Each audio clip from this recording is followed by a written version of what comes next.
Hello friends, আমি শুভম। এখন review করব লহ গৌরাঙ্গের নাম রে এই সিনেমাটার নতুন গান দেখো দেখো কানাইয়ে। এবার এই রিভিউতে আসার আগে আমি না দর্শকদের একটা প্রশ্ন করতে চাই। দেখুন, আমি গানের বোদ্ধা নই বা আমি গান সম্বন্ধে বিশেষ কিছু জানি সেটা নয়। যেটা আমার শুনে ভালো লাগে সেটাই আমার কাছে ভালো গান। এবার এই গানটা শোনার পর আমি দর্শকদের কাছে একটাই প্রশ্ন করতে চাই, এর থেকে ভালো বাংলা গান কি হতে পারে? উত্তরটা হচ্ছে না। ইন্দ্রদীপ দাশগুপ্ত এটার মিউজিক দিয়েছে, গিরিশচন্দ্র ঘোষ এটা লিরিক্স লিখেছেন এবং জয়তী চক্রবর্তী এটাকে গেয়েছেন। গানটা হলো কেমন? এই তিনজন মানে গিরিশচন্দ্র ঘোষের লেখা, দেখুন তিনি যেই ধরনের গান লিখে গেছেন সেটাকে নিয়ে কথা বলার মতো যোগ্যতা আমি কেন কেউ রাখি না। মানে তার লেখাকে জাজ করা বা তার লেখা নিয়ে কমেন্ট করা এটা পাপ হয়ে যাবে। আমাদের যোগ্যতাই অতটা নয় যে আমরা তার লেখাকে নিয়ে তার লিরিক্স নিয়ে কোনো কথা বলতে পারি।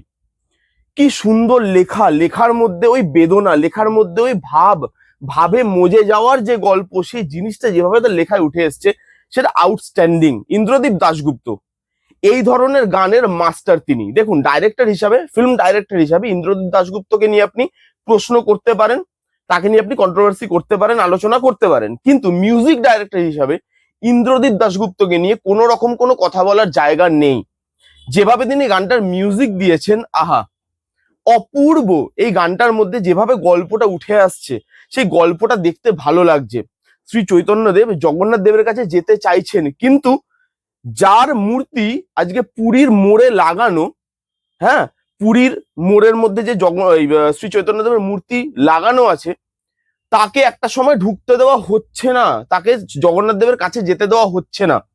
দিব্যজ্যোতি, যিনি অরিজিনাল শ্রী চৈতন্যদেবের রোলটা প্লে করছেন অরিজিনাল টাইমে, তাকেও আমরা শেষে দেখতে পাচ্ছি যে তিনি ছুটে আসছে, দৌড়ে আসছে জগন্নাথ দেবের সাথে।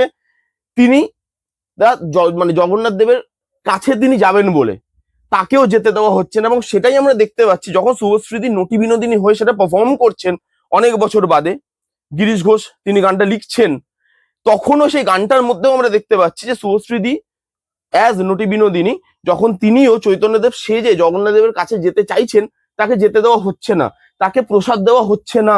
এই জিনিসগুলো আমরা দেখতে পাচ্ছি। সেখানে গল্পটা যেভাবে উঠে আসে, একটা প্রশ্ন কিন্তু মানুষের মনে জাগিয়ে দেয় যে কেন, কি কারণ, সেই কারণের উত্তরটা এই সিনেমাটা দেবে।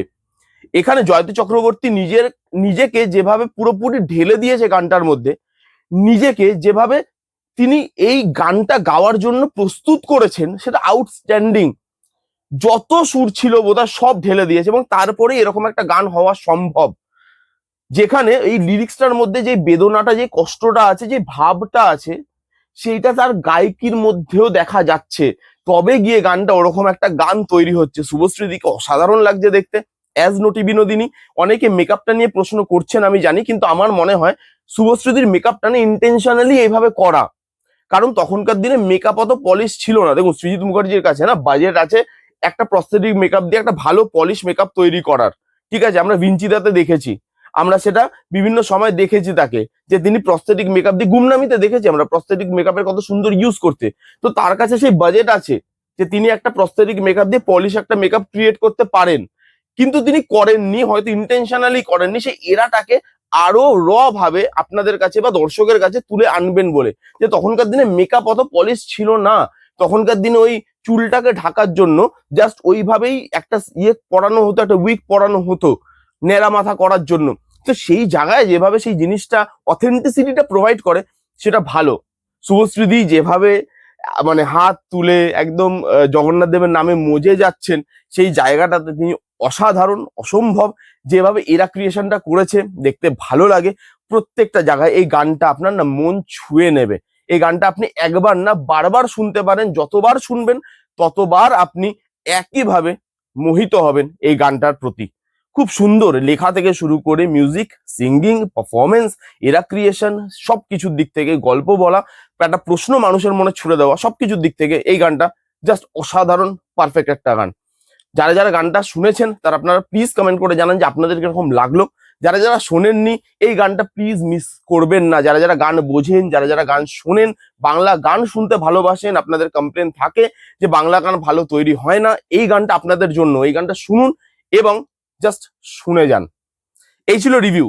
কেমন লাগলো রিভিউটা জানাতে ভুলবেন না। ভালো লাগলে please give Thums up, like করবেন, কমেন্ট করবেন, শেয়ার করবেন, চ্যানেলটাকে মাস্ট সাবস্ক্রাইব করবেন। দেখা হচ্ছে নেক্সট কোনো ভিডিওতে, ততক্ষণ bye bye, take care and be safe.